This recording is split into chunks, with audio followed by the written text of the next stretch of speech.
అండి ఎప్పుడైనా పాల గిన్నె కానీ అన్నం గిన్నె కానీ మాడినప్పుడు ఏ గిన్నె మాడినా ఈ విధంగా ట్రై చేయండి. ఇది ఒకటి వేసి క్లీన్ చేసుకుంటే చాలు.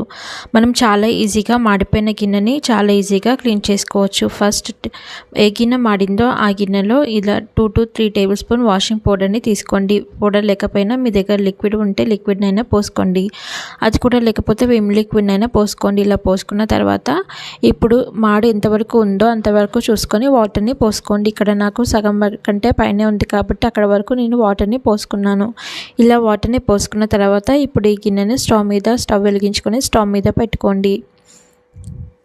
ఇలా స్విచ్ ఆన్ స్టవ్ని వెలిగించుకొని స్టవ్ మీద పెట్టుకోండి. ఇలా పెట్టుకున్న తర్వాత దీన్ని 10 నుంచి 15 నిమిషాల సేపు మరిగించుకోవాలి. చూస్తున్నారు కదా, ఈ విధంగా స్టవ్ మీద పెట్టుకొని మరిగించుకోండి. ఇలా మరిగించుకుంటే మాడంతా లూజ్ అయిపోతుంది. చూస్తున్నారు కదా, ఆ వేడికి ఏదైతే మాడు ఉందో ఆ మాడంతా వచ్చేస్తుంది. చాలా ఈజీగా మనం మాడిని క్లీన్ చేసుకోవచ్చు. తర్వాత మనం దోశలను వేసుకునే గరిటె ఉంటుంది కదండి, తీసుకునే గరిటె, ఆ గరిటెతో ఈ విధంగా కలపండి. ఇలా కలిపితే కింద అడుగంతా ఈజీగా లేసి వచ్చేస్తుంది. చూస్తున్నారు కదా, ఈ విధంగా చాలా ఈజీగా అడుగంతా వచ్చేస్తుంది. చూస్తున్నారు కదా, ఈ విధంగా 5 నుంచి 10 నిమిషాల సేపు మరిగించుకోండి. ఇలా మరిగించుకుంటే వాటర్ అంతా బాగా మరిగి ఆ సర్ఫ్కి ఆ వేడికి మాడంతా చక్కగా వచ్చేస్తుంది. చూస్తున్నారు కదా, ఈ విధంగా కలిపితే ఒకసారి మాడంతా వచ్చేస్తుంది. నేను పెట్టినప్పుడు వాటర్ ఏ కలర్లో ఉన్నాయి, ఇప్పుడు ఏ కలర్లో ఉన్నాయి చూస్తున్నారు కదా.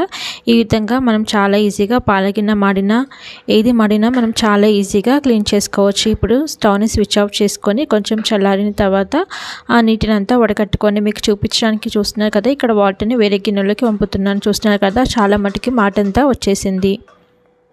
మీలో ఎవరైనా ఫస్ట్ టైం నా ఛానల్ని చూస్తున్నట్లయితే ప్లీజ్ నా ఛానల్ని సబ్స్క్రైబ్ చేసుకోండి.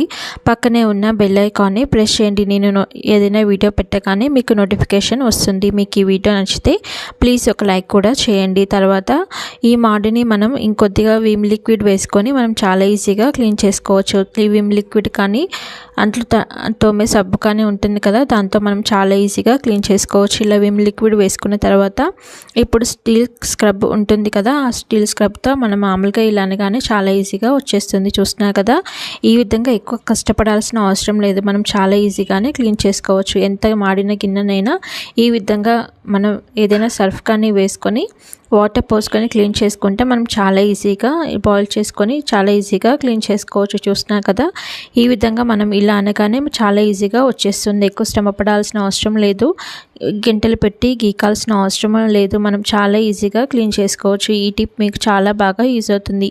ఇంట్లో గిన్నెలు మాడినప్పుడు ఎక్కువ కంగారు పడకుండా ఏం చేయాలో అర్థం కానప్పుడు ఈ టిప్ ఫాలో అవ్వండి. మీకు ఈ టిప్ చాలా బాగా యూజ్ అవుతుంది. చూస్తున్నారు కదా, ఈ విధంగా మనం చాలా ఈజీగా క్లీన్ చేసుకోవచ్చు.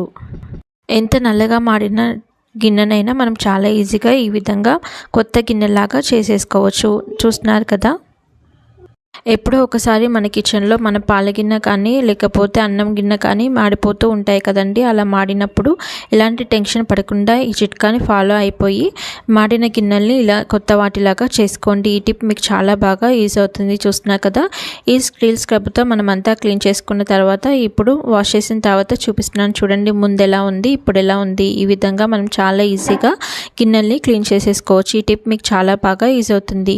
ఈ వీడియో నచ్చితే ప్లీజ్ నా ఛానల్ని సబ్స్క్రైబ్ చేసుకోండి. పక్కనే ఉన్న బెల్ ఐకాన్ని ప్రెస్ చేయండి. Thanks for watching my video. Please subscribe my channel. Thank you.